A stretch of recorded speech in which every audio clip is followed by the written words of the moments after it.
అంటే ఇప్పుడు కూటమి వచ్చింది కదా! ఏమన్నా ఆంధ్రప్రదేశ్‌కి ఏమన్నా ప్లస్ అయితదా అంటారా? ప్లస్సా? ప్లస్ అనేది మనం ఇంకా 8 మంత్స్‌లోనే ఏం చెప్పలేము. హ్మ్.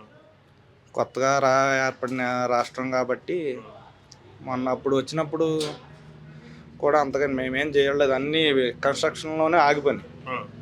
ఇప్పుడు హైకోర్ట్ ఏదో ఇప్పుడు వాటర్‌లోని తీస్తున్నారు బయటికి. హ్మ్.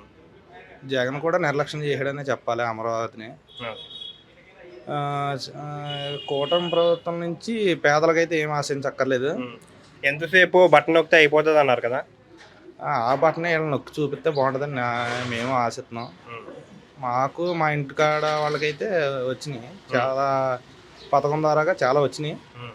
మరి అన్నీ ఇప్పుడు వస్తాయో లేదో చూడాలి. హ్మ్. ఫ్రీ బస్ అన్నారు. ఫ్రీ బస్ అంటే ఇంకా ఇక్కడ ఇంప్లిమెంట్ చేశారు. అవును. లేడీస్ బాగా కొట్టుకుంటున్నారన్న. అవును. మామూలుగా నుంచొని అవ్వట్లేదు. అవును. ఇక్కడైతే మామూలుగా మగోళ్ళు అయితే అది కరెక్ట్ అంటారా? ఫ్రీ బస్ ఇయడం కరెక్ట్ అంటారా? ఫ్రీ బీ ఫ్రీ బీస్ అని ఎక్కడ ఇవ్వకూడదన్న. మీరు హ్మ్. యూఎస్‌లో చూసినా, ఎక్కడ చూసినా ఫ్రీ బీస్ అని ఉండవు. అవును. వాళ్ళకి మన కాడ ఏంటంటే పావర్టీ బాగా ఎక్కువ కాబట్టి హ్మ్. ఇవ్వాల్సొస్తుంది. హ్మ్. ఈ ఎక్కువగా ఎడ్యుకేషన్ మీద, హెల్త్ మీద, హ్మ్. ఇన్‌ఫ్రాస్ట్రక్చర్ మీద ఇలాంటి వాటి మీద పెడితే బావుంటది. అంతేగాని ఫ్రీబీస్ అని మంచిది కాదు. అది లాంగ్ టర్మ్‌లో ఉపయోగపడదు. ఎందుకంటే హ్మ్. 10,000 ఇస్తే ఈరోజు నేను బిర్యానీ తెచ్చుకొని తినేస్తాను. అవును. రేపటికి పనికిరావు. హ్మ్. ఏంటంటే మనకేదైనా రోడ్స్ కానీ, హ్మ్. ఇండస్ట్రీస్ కానీ ఇలాంటి ఏమైనా సదుపాయాలుంటే దానివల్ల ఫ్యూచర్‌లో ఇబ్బందుండదు. హ్మ్. ఎడ్యుకేషన్ పరంగా. జగన్ అయితే మన ఎడ్యుకేషన్ మీద మీకు ఎడ్యుకేషన్ స్కూల్స్ బాగా డెవలప్‌మెంట్ చేశాడు. ఫీజు రింబర్స్‌మెంట్ మేము చదువుకున్నప్పుడు ఓన్లీ హ్మ్.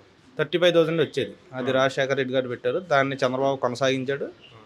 ఆహ్, జగన్ వచ్చాక ఫుల్ ఫీజు రింబర్స్‌మెంట్. అంటే ఆ కాలేజీ ఫీజు రూ. 1,00,000 అంటే రూ. 1,00,000 జగనే పే చేసేయాలంట. అవును. హ్మ్. అలా చేశాడు. హ్మ్.